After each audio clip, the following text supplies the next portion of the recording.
Quel talent! Bonsoir, la vidéo que vous allez voir, je le sais, elle est longue. C'est une interview du vidéaste Feldup, dont j'ai déjà fait une vidéo qui sera en description. Mais bien évidemment, vous commencez à me connaître. À chaque fois que je fais une vidéo, il m'arrive une couille. Cette fois, c'était quoi? L'audio, la vidéo? Non, cette fois, c'était la connexion. À certains moments, la voix de Feldup va bugger, parce que j'ai une connexion de merde. Alors je vous rassure, en général, ça reste audible, on comprend ce qu'il dit. Mais à certains moments, il a fallu que j'interprète. C'est-à-dire qu'à un certain moment, il dit des choses, on peut pas les comprendre, et j'ai donc décidé de afficher ce que je pense qu'il a dit à l'écran. Voilà. Bon visionnage. Déjà, première question, ça va juste être un oui ou non. Alors, si je ne me trompe pas, avant la chaîne Feldup, il y avait une chaîne où il y avait des gameplays Minecraft. Je me trompe? Tu ne te trompes pas, et je te déteste pour ramener ça. Aller chercher Et ça, des trucs un peu. bah oui, ça existait, voilà. Est-ce que c'était Voilà, un peu honteux. qualitatif? Pas du tout. Il n'y avait pas ou très peu de montage. D'accord. Donc ensuite, la chaîne Feldup a été ouverte. Première question à ce niveau-là, c'est la prononciation du pseudo. Parce que moi je dis Feldup, mais apparemment il y a beaucoup de gens qui disent Feldup. Donc moi je me pose la question, comment est-ce que ça se dit? Alors officiellement, ça se prononce Feldup. Ok. De base, c'est de là que ça vient, voilà. Mais les gens anglicisent le truc et donnent Feldup. Mais officiellement, comme Feldup c'est plus stylé que Feldup, officiellement, je vous en veux pas. Ça va Je disais alors. Feldup, donc finalement c'est open bar. Mais Feldup, tes routes si tu dis Feldup. Ok. Tu commences par les creepypasta. Pourquoi? Alors à chaque fois, j'avais tendance à dire que j'avais fait ça au hasard. C'est un peu vrai. En fait, je regardais deux trois vidéos de creepypasta et j'étais en train de jouer un jeu avec un pote, un jeu assez nul, je crois que c'était un FPS. On était sur Skype. Et je me suis dit, tiens, attends, je vais te montrer, j'ai envie de raconter ça, donc je vais lire cette creepypasta et en même temps, je vais m'enregistrer. Et c'est ainsi que est venue ma première creepypasta. En fait, j'ai lu une creepypasta à un pote. C'est une anecdote assez sympa, ouais. C'est en gros, à la base, je devais lui raconter, puis ensuite, je me suis dit, bon, bah, je vais en faire une vidéo. Donc pendant l'enregistrement de la toute première creepypasta, il y avait quelqu'un qui écoutait Voilà. en même temps. Exactement. Et ensuite, question logique, pourquoi avoir arrêté? Je commençais à en avoir vraiment marre parce que je pouvais faire plus que juste raconter un truc. Je pouvais pas rajouter mon propre spin sur le truc, tu vois. Mhm. Pas, je veux pas dire que les gens qui font de la lecture de creepypasta sont foutrés, hein. Non, c'est le contraire même. Il y a des gens qui le font extrêmement bien, genre oh. Mais moi, ça me convenait plus. C'était plus un truc qui m'allait. Donc j'ai fait fuck it. J'ai dit fuck it et je me suis dit bon bah je vais arrêter. Et ça a amené à la pire année de ma chaîne. Ok.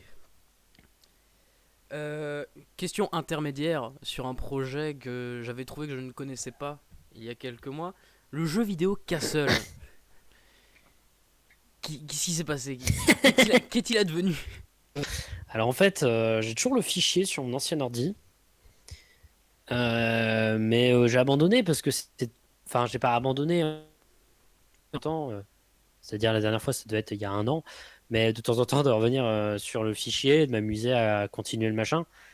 Mais ça avançait, puis je me rendais compte que j'avais fait une architecture toute pétée parce que je suis pas développeur de jeux vidéo à la base. Et du coup, ça devient très bordélique à gérer. C'est presque aussi mal que Yandere Simulator. C'est vous dire. À ce point, Ça tire à balles réelles. des mots vont être regrettés ce soir. Mais ouais. Quand as-tu découvert Marble Hornet? Alors, à la base, et c'est même pas une blague, j'en ai entendu parler dans une vidéo du Fossoyeur de film. Je crois à un moment, il parlait d'horreur, un truc dans le genre. Et il mentionnait Marble Hornets. Je suis allé regarder vite fait. J'ai pas trop compris. Du coup, j'ai mis ça de côté. J'ai trouvé une chaîne qui s'appelait Marble Hornets FR quelques mois plus tard. Mhm. J'ai découvert et je suis tombé amoureux automatiquement. Et depuis, le grand amour ne s'est jamais vraiment arrêté. Donc y a pas de lassitude même encore aujourd'hui. Ah non, hein, je peux encore regarder la saison 1 de Marble Hornets en boucle, sans problème. Ok. Pour la nostalgie, etc., quoi. Bah tiens, en parlant de Marble Hornets, signe D. Est-ce que on peut dire que c'est ta vision de Marble Hornets? Pour la saison 1, ouais, c'était ma vision quand j'étais au collège de Marble Hornets. La suite, c'est plus moi qui rentre dans mon délire, quoi. La, la saison 1, il y a même carrément des plans, des parties entières, etc., qui sont des références directes. Et je voulais absolument faire mon Marble Hornets parce que à ce moment-là, Marble Hornets, c'était le truc qui tourne, qui dirait vie, quoi. Euh, mais ouais, après, j'ai commencé à un peu plus créer mon truc, quoi. Ok, Mais avant, c'était surtout ça. d'accord. Et bien évidemment, question inévitable si on parle de signe D, qu'est-ce qui lui est arrivé? Qu'est-ce qui est arrivé à Signe D? Eh bien, écoute, depuis le début de la création de Signe D, j'en ai vraiment chié avec Signe D. Et il y a eu un moment où je ne pouvais plus continuer parce que j'avais presque plus aucun acteur. Le seul qui restait, c'était Valentin, pour ceux qui connaissent. Euh, devenait un enfer. En plus, j'étais à l'internat, etc. Et je me suis rendu compte au fur et à mesure que je ne pourrais plus continuer. Et il y a eu un long moment très triste où j'ai dû l'idée que je ne finirais jamais ce projet. Mais j'en ai beaucoup appris et finalement, je suis assez fier de ce que j'ai fait. La saison 3 est ratée, mais tristement ratée. Mais C'est pas non plus irregardable. la saison 3 Oui, ou tout? la saison 3. Les deux premières saisons, ça... Alors, la saison 3, en fait, la saison 3, c'était le moment où je me rendais compte que j'avais des problèmes de budget. Et du coup, j'ai pu amener à donner un sens à cette saison 3, ce qui est assez triste. Et pendant l'intégralité de la saison 3, on pose des questions qui ne sont jamais répondues finalement. Du coup, c'est, c'est, c'est, c'est frustrant à regarder, je pense. Mais bon. Ok. Euh, Alors maintenant, on va plus partir sur les concepts qui ont peut-être duré quelques vidéos, enfin pas qui n'existent plus, mais qui ne sont plus alimentés aujourd'hui.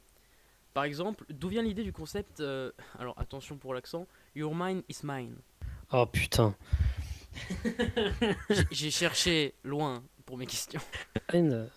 Bah, c'est pas nécessairement loin, mais tu ressors des trucs. En gros, c'est moi, quand j'étais adolescent, je croyais que j'étais trop triste. Et finalement, j'avais raison que pour la moitié du truc. Du coup, j'ai voulu dire, ouais, mon avis, en fait, il intéresse il intéresse les gens, alors que c'est pas vrai. Et j'ai fait les vidéos les plus cringe de ma vie, comme ça. Il y a des vidéos de Your Mind is Mine que je peux. Aussi, d'où vient l'idée des Felduptem. Ah!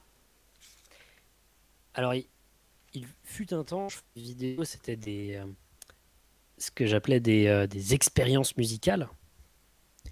Je m'amusais à faire de la musique avec un peu tout et n'importe quoi. Et à un moment, j'étais tombé à un cours d'idées, ça tournait en rond, et du coup, je me suis dit, j'ai pas envie d'avoir des contraintes aussi bizarres que dans mes expériences musicales, où parfois c'était par exemple faire de la musique avec aucun sens, quoi. Mais j'ai quand même envie d'expérimenter un peu. Et j'ai demandé aux gens de m'envoyer simplement des thèmes, et puis voilà, c'est comme ça que c'est venu. Ok. Voilà. Tu parlais de Hope tout à l'heure. Comment est-ce que tu, enfin, comment est-ce que tu l'as rencontré? Alors, Aube, je crois que c'est un de mes abonnés qui est présent depuis le plus longtemps. Je crois qu'il était là quand j'avais genre moins de 100 abonnés, quoi. Genre j'avais 60 abonnés et tout. Aube, je l'ai rencontré. Il y a une période où son Skype était ouvert. Je lui avais envoyé le lien d'une website, ça s'appelait Costard Noir. Costard Noir, c'était quoi? C'était la préquelle de Séquence AVI, qui était la préquelle de Signe D, quoi. Mhm. Euh, que j'ai supprimé parce que Costard Noir, ça puait du cul. Je m'en suis toujours voulu de l'avoir supprimé d'ailleurs. Euh, Lui, il avait pas répondu. Et à un moment, je me souviens, il y avait un peu un drama entre lui et Ombriste. Ça, c'est le vieux game YouTube, tu vois. Et pendant ce drama, eh ben, il m'a cité comme creepypasta. Et donc voilà, toute ma réussite sur YouTube est due à un drama. Voilà, Ombriste, si tu regardes, je sais pas, parce que je crois que tu as un peu disparu d'Internet.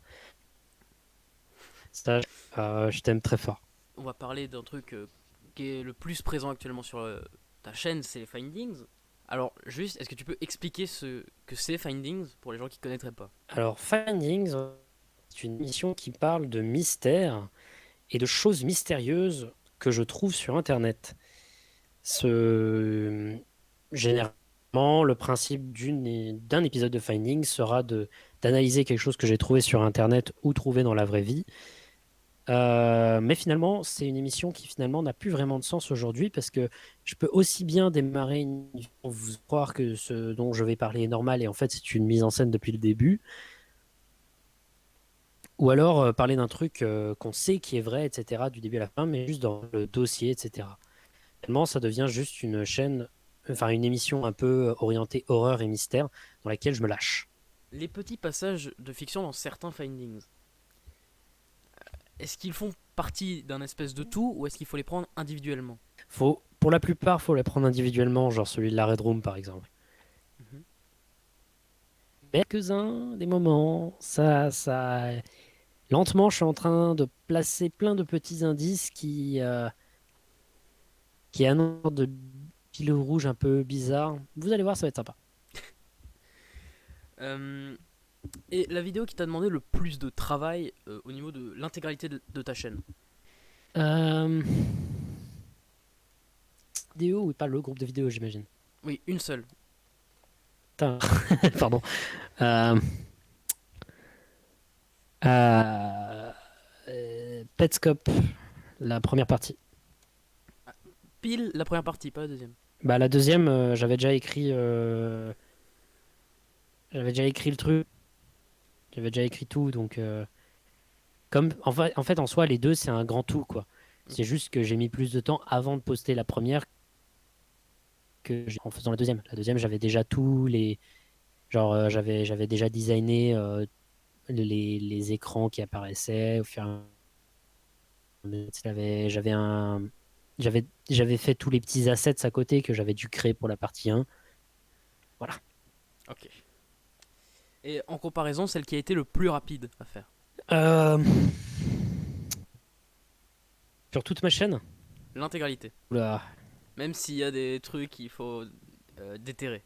Je pense. Je crois que c'était la partie 4.5 de Signer un truc en genre. C'est genre juste du texte qui apparaît comme ça. Ouais, c'est la partie 4.5. 58 secondes. Ah ouais, à ce point. Euh, Et c'est juste du texte pendant 58 secondes. C'est vraiment que du texte, quoi. C'est genre. Ça a pas demandé beaucoup de boulot, quoi. Ok. On va parler d'une chose. J'ai jamais osé m'aventurer dans une seule partie commentaire d'une seule de tes vidéos. Parce que j'avais peur de ce qu'il y avait dessus. C'est sur la vidéo du coming out. Je me suis toujours demandé est-ce que c'était plus positif ou plus négatif. Et j'ai jamais osé m'y aventurer de peur qu'il y ait des trucs vraiment hard que j'avais pas du tout envie de lire. Le problème, c'est que là, tu demandes à quelqu'un qui a forcément un regard biaisé. C'est-à-dire que moi, je vais surtout voir le négatif. Tout ce que je peux te dire, c'est qu'il y a eu beaucoup, beaucoup plus de négatifs que ce à quoi je m'attendais. De voir que la quasi-totalité des gens n'avaient en entier pour comprendre ce que je voulais dire. Des gens qui disaient ouais, on s'en fout, c'est une vidéo qui sert à rien, etc. Alors que je passe l'intégralité à expliquer pourquoi non, au contraire, ça ne sert pas à rien. J'ai été très déçu des gens. Voilà. Ok. On va passer à quelque chose d'un peu plus joyeux, c'est la musique. Alors, les 4 prochaines questions vont être très rapides, hein. Par exemple, quel a été l'album le plus plaisant à faire? Living Behind Few People. Euh, 2 semaines, quand je suis sorti. que je fasse appel à ma mémoire. C'est une pochette blanche, non? Enfin, blanche avec un. Ouais, c'est la Ça, pochette ouais. blanche avec les deux petits bonhommes. Ok. J'ai une bonne mémoire alors. Pour le fun, il n'y avait aucune limite. Ça, il s'est fait hyper rapidement. Quand j'étais sorti d'hôpital de ma première hospitalisation. Et je me suis lâché pendant 2 semaines, c'était le feu. Ok.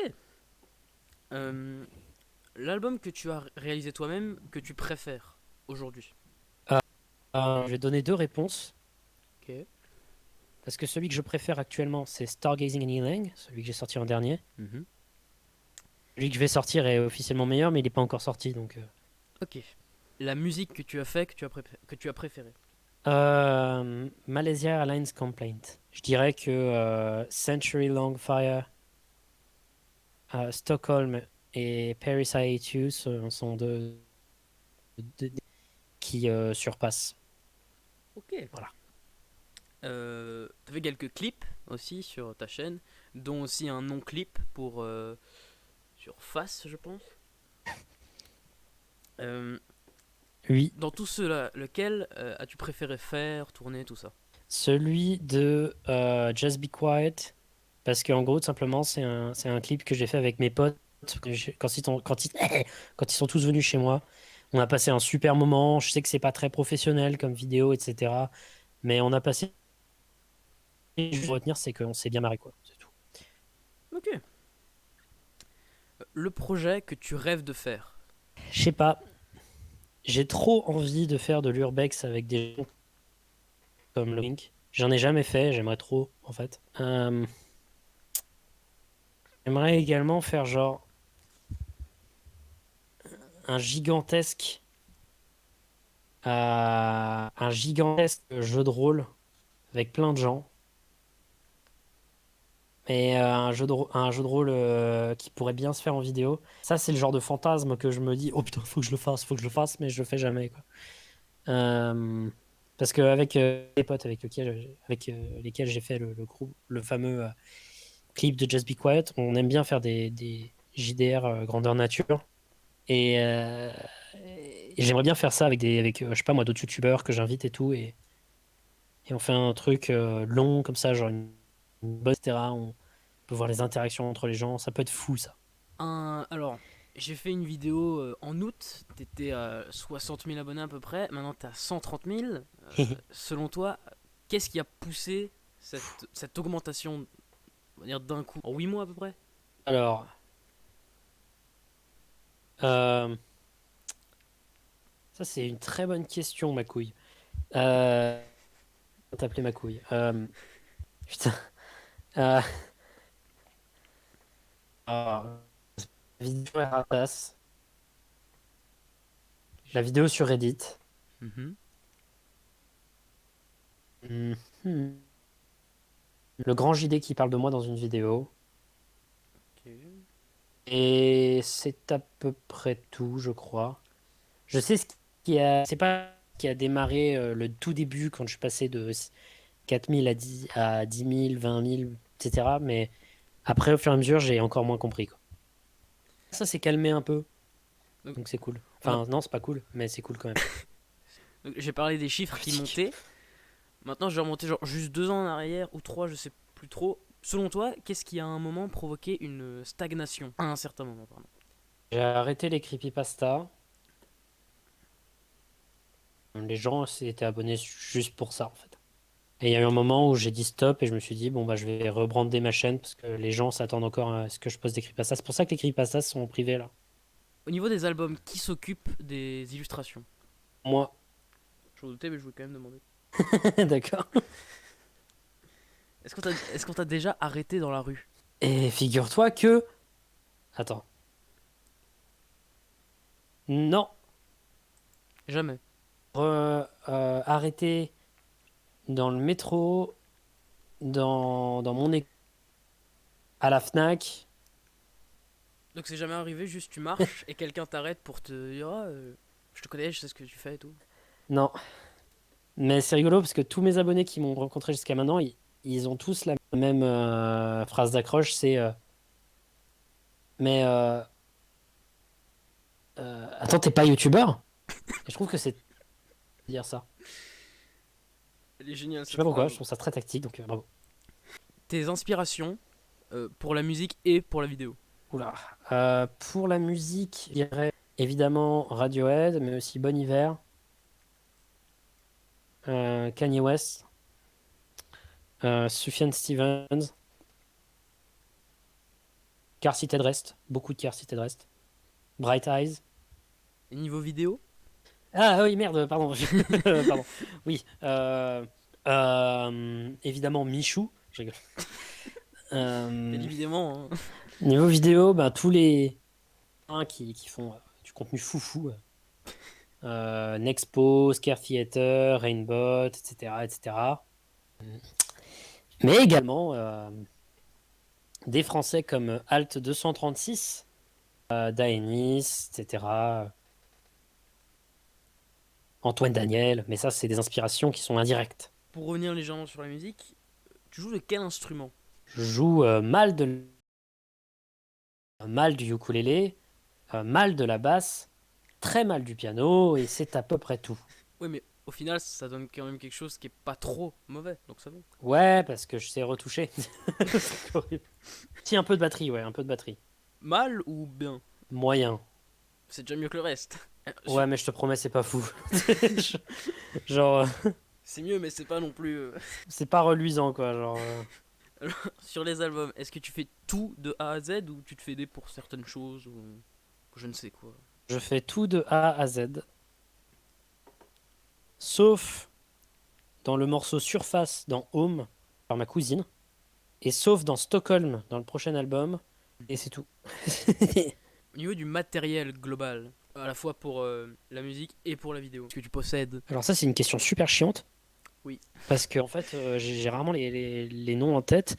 Alors, en termes de micro, un 10 de AKG, qui est un micro, qui est un micro, qui est un micro électro-acoustique plutôt phénoménal, cardioïde, etc., etc. C'est formidable, formidable, formidable. C'est une Bien me pub. foutre de la gueule des gens. J'ai un micro assez bas de gamme, dynamique, de la marque Sennheiser. Ensuite, comme tous les gros pigeons, j'ai une carte son Focusrite. Les cartes son Focusrite. Acheter d'autres trucs, voilà, mais jamais du Focusrite. En termes d'ordinateur, j'ai un truc. Euh, En termes de caméra, ensuite, j'ai l'entrée de gamme de Canon, le Canon 4000D, qui est une entrée de gamme. Mais c'est mieux qu'un truc comme mon ancienne caméra qui est un Sony. On fait de la 1900, on fait de la 1080p, mais pas vraiment. Et voilà, c'est à peu près tout. Et j'ai aussi comme matériel beaucoup, beaucoup de canettes de coca. C'est quand même le plus important. Bah, c'est un peu une sorte de carburant à l'intégralité de ma carrière. Le fluide de toute la chaîne. Sans ça, que serait Feldup? Exactement. Sans Coca Zéro, il n'y a pas de Feldup. Bon, moi, cette question m'aura permis de savoir que j'ai un meilleur appareil que toi. On le voit dans tes vidéos, lol. Pardon. Non, mais c'était avant. Avant, c'était mauvais. Maintenant, c'est mieux. J'ai le Canon 2000D qui est au-dessus du 4000D, donc tout va bien. Il y a plus de grains dégueulasses. Tout Ah. va mieux. En même temps, ça fait que une vidéo que Eh je bien, on l'ai. dit donc. bravo à Monsieur Plick. Alors, on en parle de Fel Games. Georges. Ouais, tu disais On en parle de Fel Games. Euh, Moment de jeu plutôt amusant avec un ami que plus. Enfin, si je le possède encore, mais il faudrait que je me chauffe à lui parler à nouveau.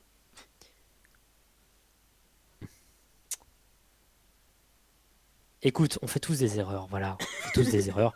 Et finalement, il y a de la nostalgie dans ces vidéos, donc C'est le plus je ne les important. supprime pas.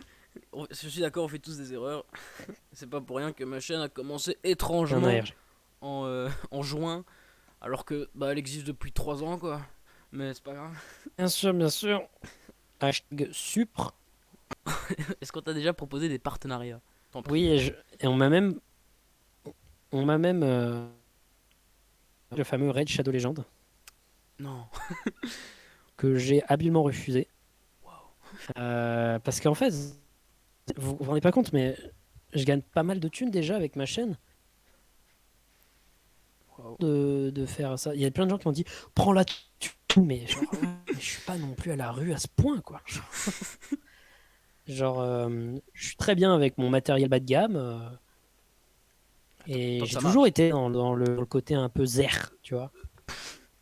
Des refs, comme on dit. En moyenne, parce qu'il y a bien sûr des vidéos qui en prennent plus, des vidéos qui en prennent moins, tu passes combien de temps sur les montages? Sur les montages, ça dépend beaucoup. Par exemple, pour Petscope, une semaine de crunch, c'est-à-dire du 12 heures par jour, quoi. Une semaine de crunch pour chaque vidéo de Petscope. Euh, Et puis ensuite, je suis super crevé. Pour la trilogie des colis, ça demandait encore plus de temps.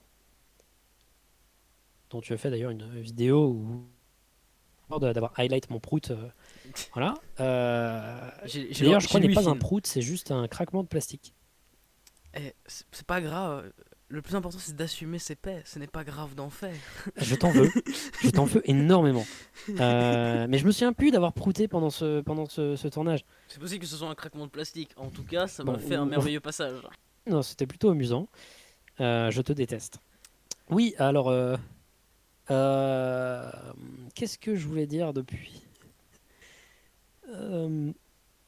Oui, oui, et des vidéos qui par exemple me demandent 10 heures de montage, ou alors parfois même beaucoup moins, genre 5 heures. Le dernier Findings m'a demandé un petit 6 heures de montage, ce qui est peu. Le dernier Findings, hein, parce que je sais pas quand tu vas poster cette vidéo, c'est celui où je vais sur le subreddit. Ouais, non, il m'a demandé finalement beaucoup de montage. Bon, je sais pas, ta question elle est chiante. mes vidéos, c'est des roller coasters. Ok. Voilà. Alors, parlons d'un truc que j'aime pas trop de base sur internet, mais c'est les paliers d'abonnés. Alors, au début, c'était sage, une petite FAQ, un petit live sur Mabel Hornet. Puis après, pour les 100 000 abonnés, un album de Prout. À quoi on doit s'attendre pour cette chose? Encore une fois, il faut faire attention, ce n'est pas album de Prout en soi. Oui, je me doute bien que ça C'est va pas plus juste être des peines. un album de musique fait. C'est-à-dire que je m'ai enregistré plusieurs de mes paix. Du paix très gras au paix le plus sec. Puller les sons par ordinateur, réaliser des morceaux. En tout, il y en a 6. L'album est fini, mais entre-temps, il faut que je fasse encore la vidéo qui va avec. Ça va arriver. Je me déteste. Et d'ailleurs, j'ai légèrement cherché et je me suis laissé courir dans mes recommandations internet. Et apparemment, tu avais déjà fait une vidéo où tu avais déjà fait une musique à base d'un de tes paix. Il y a de ça 2-3 ans. Ouais, mais j'avais atteint les 10 000 abonnés beaucoup trop vite. Je savais pas quoi faire. Vraiment. Donc, du coup, vous ne serez pas déçus pour Mais pour la prochaine itération du phénomène. finalement, il y a une bonne suite logique. Hein. J'ai peur du million, si un jour tu l'as. J'ai peur de ce qu'on va pouvoir retrouver. Alors, je vais arrêter donc tout ce qui est basé sur les proutes Ça va. pour le million. Pour le million, je pense genre faire une tournée. Ouais. Mais le truc, c'est que les gens arrivent genre demain. Je sais pas comment le payer en fait. Mais non, mais je sais pas comment je vais faire pour le million. Pour l'instant, les 200 000 abonnés. Pour les 200 000 abonnés, je sais plus. Continuer à faire des trucs, permettre de dédramatiser, pas faire la vidéo de la fameuse vidéo du youtubeur, tu sais, celle où il pleure, il dit ah, j'ai jamais cru qu'on irait jusque-là. Mais bon, moi, au moment où j'ai atteint les 10 000 abonnés, je me suis dit peut-être que je vais atteindre les 100 000 un jour, tu vois. Donc on est sûr que sur ta chaîne, on ne verra jamais Voilà. de bonnes vidéos larmoyantes qui dit merci beaucoup. Ah, peut-être si, un peu. Il y aura des moments où je vais être sincère quand même, mais Mais pas une vidéo de 20 je vais minutes. pas, je vais pas me forcer. Alors, en vrai, depuis le début, il y a 5 ans, le problème c'est que je pourrais la faire parce qu'en soi, tu vois, tu vois le truc cliché des youtubeurs qui étaient dans la dépression et tout, et qui depuis qu'ils ont réussi, tout va mieux, etc. Ils ont trouvé la joie dans leur vie. Le problème c'est que moi, ce cliché, bah, c'est exactement ce qui m'est arrivé. Donc en soi, je pourrais la faire, mais je vais me forcer à pas la faire parce que moi, elle me saoule cette vidéo. Donc je vais faire des trucs drôles pour qu'on puisse rigoler tous ensemble et attendre ou avoir peur et pas Alors, est-ce qu'il y a une vidéo, je dis bien une et pas plusieurs, donc on ne me sort pas les creepypasta, que tu regrettes? une vidéo que je regrette. Écoute, ça c'est une très bonne question. Je vais regarder un peu mes vidéos et je vais attendre de tomber sur une vidéo que j'ai regrettée. Pour l'instant, ça va, je m'en sors plutôt bien. Découverte en direct. Tac tac. Est-ce que c'est sur ma chaîne principale ou on inclut toutes les chaînes? Oh, on peut inclure toutes les chaînes. C'est-à-dire aussi mes chaînes ARG, etc. Je ne sais pas si ce serait tricher, mais si ça peut aider, on peut tout inclure. Qu'on inclut aussi les live streams. On inclut tout. Allez, ok. J'avais fait un ARG, enfin j'avais fait un début d'ARG du nom de Henry's Journal, donc le journal d'Henry. Mhm. Henry qui se présentait comme un individu seul depuis la mort de sa mère, qui vivait dans un style familial et qui avait des problèmes de solitude et qui faisait son journal pour raconter sa vie psychologique et un peu ce qui se passe dans sa vie. Le truc, c'est que sur le moment, quand j'ai fait ça, j'étais extrêmement dépressif et également suicidaire. Et je me projetais, sans le savoir, dans le personnage de Henry. Et je suis en train de faire des paix. Je sais pas si ça s'entend. Non, cette fois il n'y aura pas de Je vais partie essayer de où... voir si je peux capturer mon prochain paix. Voilà, j'ai fait un paix. Je l'ai entendu. Sache que je vais S'il te appuyer plaît, mets pas ça dessus. dans la vidéo. Je vais appuyer dessus. Ça va être la ligne directrice de toutes mes vidéos sur toi. Il y aura à chaque fois un paix quelque part. Je te déteste. Prochaine Je analyse m'en sur veux. l'album.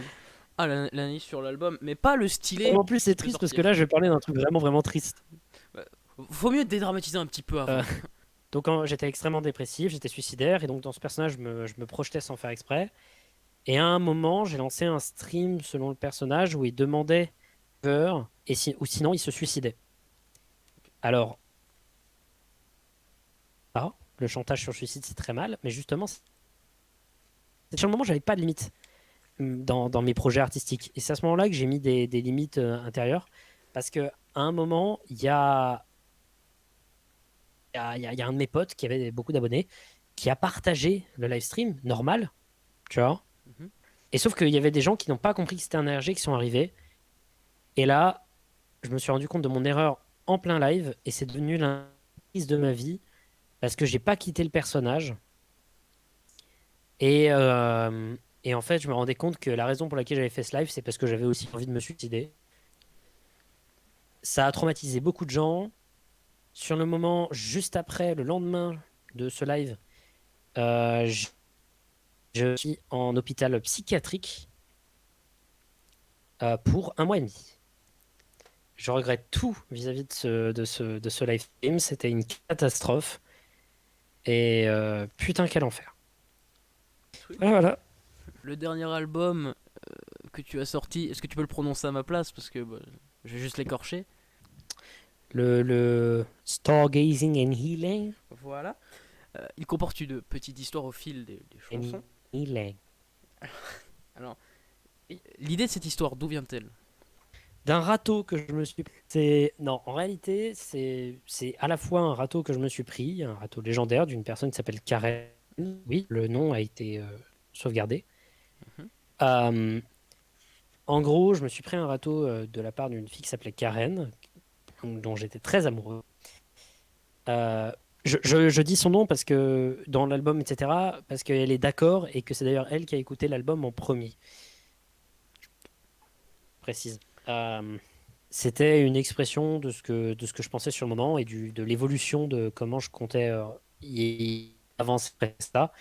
Elle est très ouverte artistiquement vis-à-vis de ça et elle a tout à fait compris et elle a accepté et elle a approuvé chacune des lignes de parole. Ok. Non, parce que c'est une personne avec qui je suis toujours ami, tu vois, donc ça va. Euh, L'histoire m'est venue de ce râteau, mêlée à un questionnement sur ma vie. J'avais l'impression de ne pas arriver à devenir adulte et de ne pas vouloir être adulte.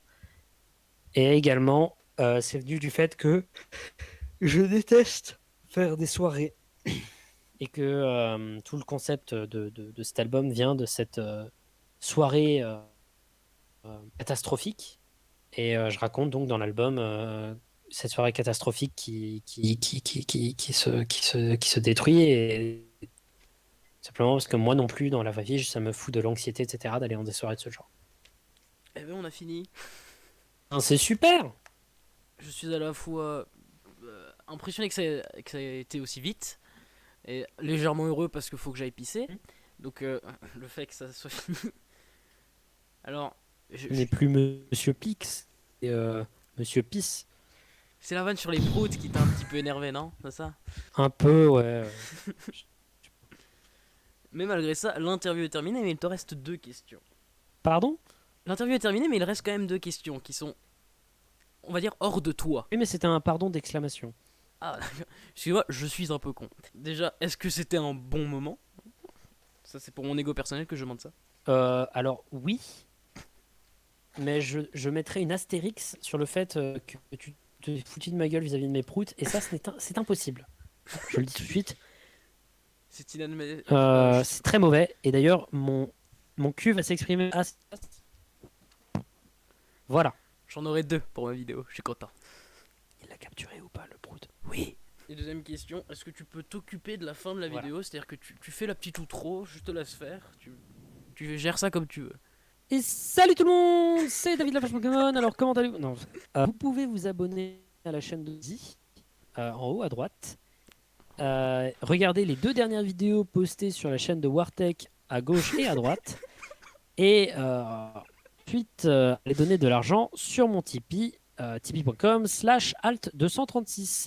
Bisous. Comme ça, ils se disent, oh putain, trop bien, je vais aller sur du contenu de qualité, sans faire exprès, ils s'abonnent à ta chaîne. Comment ça? N'aurais-je pas du contenu de qualité sur ma chaîne? Écoute, Certes, mais on fait comme on peut dans ce monde. D'accord? certes, on n'est pas sur de la qualité de fou, mais ça Non, s'améliore. c'est très bien ce que tu Ok, ça va à un moment.